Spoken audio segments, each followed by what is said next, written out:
Unit kegiatan mahasiswa pers Detak Universitas Syah Kuala berkunjung ke kantor Serambi Indonesia di Banda Aceh pada Senin 18 September 2023. Kedatangan pemimpin umum UKM Pers Detak USK Muhammad Abdul Hidayat bersama tim disambut langsung oleh News Manager Serambi Indonesia Bukhari M. Ali. Dalam diskusi bersama mahasiswa, News Manager Serambi Indonesia itu menjelaskan bagaimana disrupsi telah menghampiri semua lini, terutama sektor industri media. Andai tidak cepat menyesuaikan perkembangan zaman, lanjut Bukhari, setiap media berpotensi untuk gulung tikar dan mati.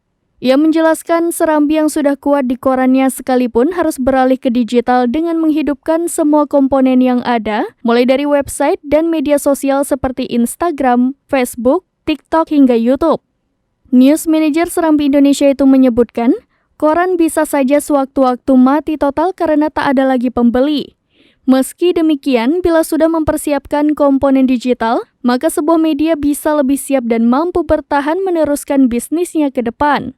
Dijelaskan juga, walaupun sekarang serba online dan semua orang bisa menulis, tidak semuanya mendapat keistimewaan sebagai jurnalis yang bekerja di media mainstream berbadan hukum, terutama dari segi keakuratan informasi hingga potensi gugatan yang dilayangkan pihak-pihak tertentu atas sebuah pemberitaan.